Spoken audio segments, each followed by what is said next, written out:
Hello everyone, welcome back to my channel. So as you can tell by the title, today we are talking about Daisy Jones and the Six. My cats are going insane right now, so if you hear crazy sounds, it's them. But yeah, I watched the first 3 episodes of Daisy Jones and the Six, and I think we need to talk about it. So first and foremost, I've been waiting for this show like everyone else who has been obsessed with the book for so long. I mean, obviously COVID pushed it all back. And honestly, based on the interviews from the cast and stuff, I think that was a blessing because they all got to like learn how to sing more, play their instruments more. So we got a lot of like, it feels more authentic. Like they all know each other. The chemistry is really good between everybody. And the show got like the preliminary reviews were not great. They were kind of lukewarm. And if you guys don't know how it works, basically is like entertainment writers get screeners. So you'll get like the episodes before everybody else, or like if it's a reality show, they'll show you like the highlights, and then you can write your article prior to it coming out, so you have time to write it and then actually get it out before everybody watches the show. So that's what happened with this show, and a lot of them are saying like Daisy Jones was really watered down and that it just like their chemistry was good but she wasn't, and I disagree heavily. I did read the book in 2021, I believe, and I, like everyone else, was obsessed with it. I love it. I love Fleetwood Mac. So, like, all that inspiration was really fun to kind of pick out and piece together. And the same thing with the show. I think if you like Fleetwood Mac and appreciate their music and kind of the backstory there, then you're going to appreciate the show more, obviously. I mean, it's just kind of, they go hand in hand together, right? But I think Daisy so far has been represented so well, especially when they showed her so young and going and meeting the rock star in the hotel room, and she's naive, and she addresses that in the show too. Like that she didn't know what she was doing. Like her parents really let her out to dry kind of and pretended to care, but it was more so an image thing, and just seeing her discover herself, it's so good. And I think the casting for Billy is really good. Sam Claflin has been in so many book to movie or show adaptations now, it's crazy. But I think he plays a really good Billy. He has that kind of arrogance to him that you find alluring instead of off-putting. Kind of like how he was in Me Before You, where you were kind of like, what is wrong with you? But they talk, like the parts with him like getting out of rehab was super emotional. I found that really sad. But the best part of the show is the music. I mean, within the first 3 episodes, we already get them writing Honeycomb and like changing it and performing it and stuff, like together in the studio, which to me, the song sounds so different than it did in my head. But I'm okay with that. Like, it still sounds really good. I've been blasting the soundtrack. I do want to go back and reread the book. I wanted to do it before the show started, but I just didn't end up having the time. Because there are certain lines that I remember from the book, and I just want to see if they are in the same context that I think they're in. And I think part of the reviews, like why they were not great, like they said it was kind of lukewarm, is either they didn't read the book, or I think in the book, I saw Daisy as more like, not a bigger personality, because she does have a big personality, but as more in your face with her attitude and stuff, when it's a little more subdued in the show. But I don't think that's a bad thing. I think that's just an interpretation of reading, because Taylor Jenkins Reid, when she wrote it, obviously had to say, like, this is how she walks, this is how she talks, like, describing her, where on screen, a lot of that is implied, or we kind of see it for ourselves. They don't have to spell it all out for you like they do in a book. And that's a big part of why book adaptations don't get great reviews a lot of the time, because it doesn't meet these super high expectations or necessarily the image that every reader kind of puts together when they're doing this. So I personally really like the way she's played it so far. Now, I think once we get more into seeing her kind of spiral and get further and further into her addictions and being on, you know, much harder drugs, like once they start really showing that, then it will change for sure. And the trailer kind of alluded to that she's gonna start to go downhill. But I think it's really good so far. I mean, I don't like that they didn't include Pete. And they had, they have a character named Chuck, but I don't think he was originally in it. I think he was like an additional thing. Just kind of added to show like, oh, this person's leaving the band. But I can't remember. My cat is wanting attention, so let's give her what she wants. Say hello. Say hi. Just, she laid with me and watched the whole show, and she thought it was great. So I just really like it so far. I mean, I think there's also, I don't know if there's as many cutaways to the interviews. There's quite a few so far. So I think, because obviously it's on screen, we don't have to have the description of every situation and then relive it. That's going to kind of come in and out. And obviously as the stories get more intense, I have a feeling that they'll show up more. So I think Daisy will develop. The other thing is too, is the book is not very long. It's only like 300 and some pages. I think it's like 310 or 320. It's not very long, especially because a lot of the pages are like lyrics written out for the songs. So that takes up a lot of space. And obviously we don't have that in the show. We don't have to like read through all these pages. So it's going to be drawn out a little bit with the development of Daisy and who she is and how she fits into the band and everything. I think there's going to be some pretty significant time jumps, it seems like, just by the way the preview for the rest of the season showed.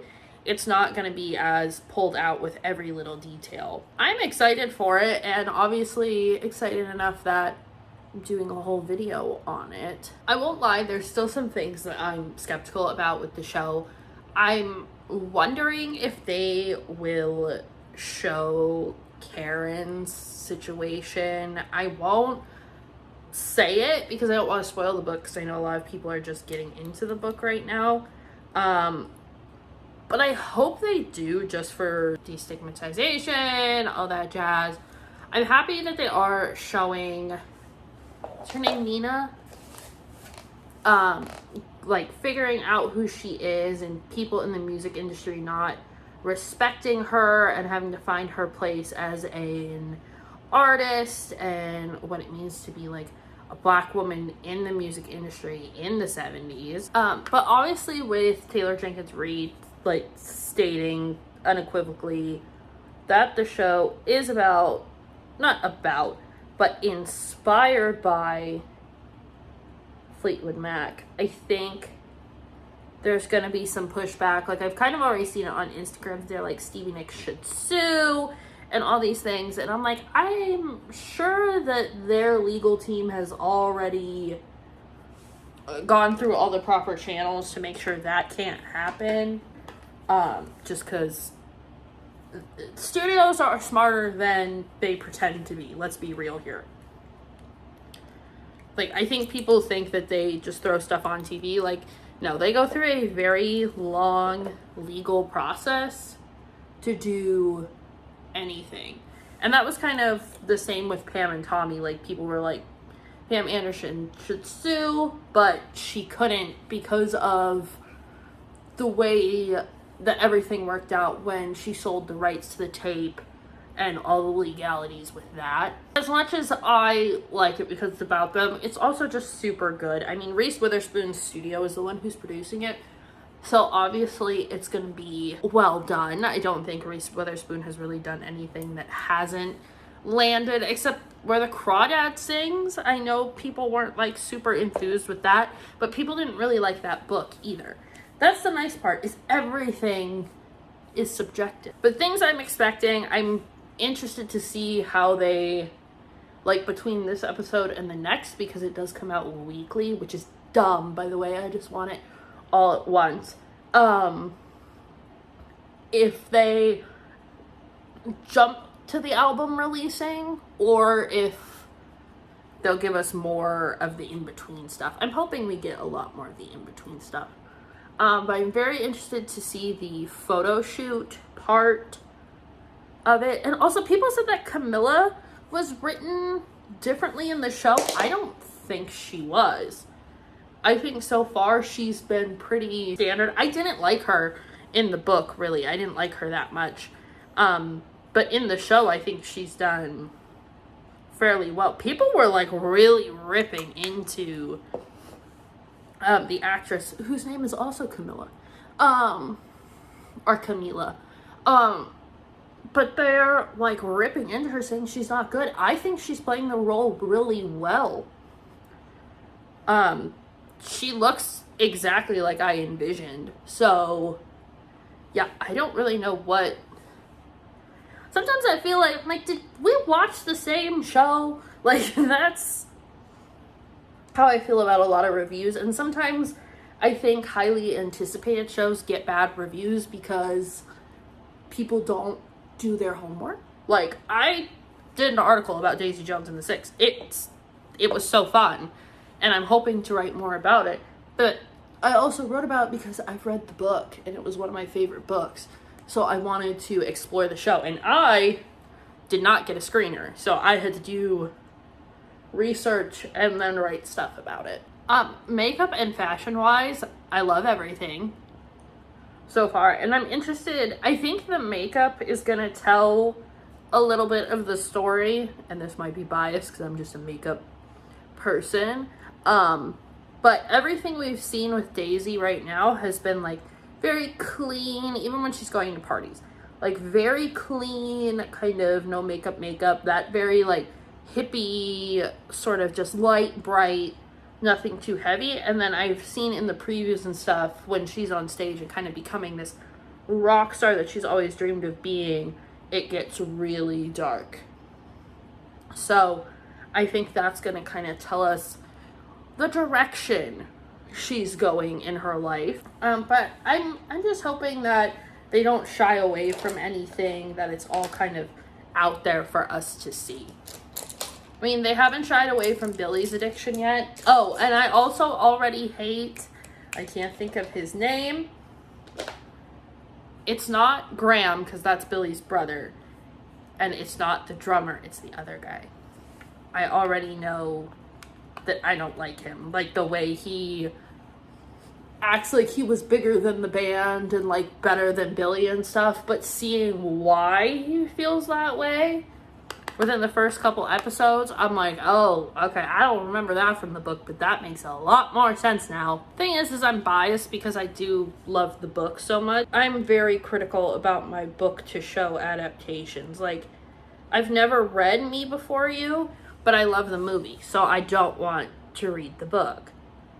And I've never read The Hunger Games, but I liked the movies. I'm trying to think of other ones that I really have liked, but I can't think about it. But I guess this is going to kind of tell us what Evelyn Hugo is going to be like, because that's obviously getting made, but it's getting made by Netflix, not Amazon. Netflix is going to like try and outdo. They get Jessica Chastain for the Seven Husbands of Evelyn Hugo, they will win the competition. Unless they completely botch that movie.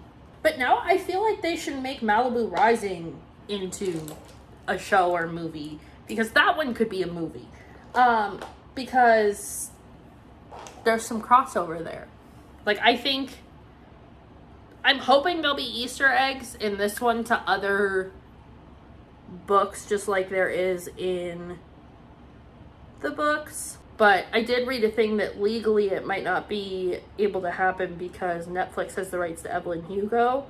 So they can't have, like, references to Mick Riva and stuff like that because he shows up in all the books. I think the show's gonna get better too as we see Billy and Daisy interact more. Like, to this point, we've just got to them meeting and kind of already seeing how he's, like, can't stand her, but is also, like, captivated by her. I do like that for the interview parts because obviously you had to finish the chapter before you got to the next, like, present day interview thing. Oh, that's the other thing. In the book, it's like 40 years after. In this one, it's 20. So that's, a lot of people were complaining about people not being aged up. That's why. It's because it's only 20 years. They changed the timeline. And also, back in the day, like, if you look at, I always see them on TikTok, like, videos that were taken in high schools from, like, the 70s and 80s. They did not look like teenagers. They looked like full-blown adults. Like, you can see how people were sneaking into clubs at 15, 16 years old because they were making themselves look older. So I think that's a good part of it, is that they're supposed to look older when they're not as old. And then as they age, they kind of look the same age for a long time. Like, both my parents were born in the 70s, and you look at their high school pictures, and they don't look that much different in age. Like, yes, they've aged, but not enough to be like, oh, that's a totally different looking person. I'm also interested to see, too, how the kids keep playing into Billy's life, because that's, like, the biggest thing is, I think, what I took away from the book is that he stayed with his wife because he couldn't be like his dad. Like, if he left for Daisy, like, obviously they would have been toxic and it would have ended so bad. But, and that's good. Like, that's a good thing. However, of course you want them together because you see, like, they could be so good. But literally, they're the song. They are Honeycomb. Like, when you look at it, that is them as a song. So, I get it. However, I think Tessa Bailey put that she was getting ready to be emotionally clotheslined by this series. I think that is the best description I've ever heard in my life. Alright, I'm going to go do my hair, which is going to be a process, and then I will come back and show you the finished look with the hair and a Daisy-inspired outfit. Okay, so the hair was bigger and more voluminous a minute ago. I feel like if I just touch up these pieces, give them their shape back, but I'm literally sweating from having to put on all these freaking layers. But here's the makeup. It's very simple, very clean.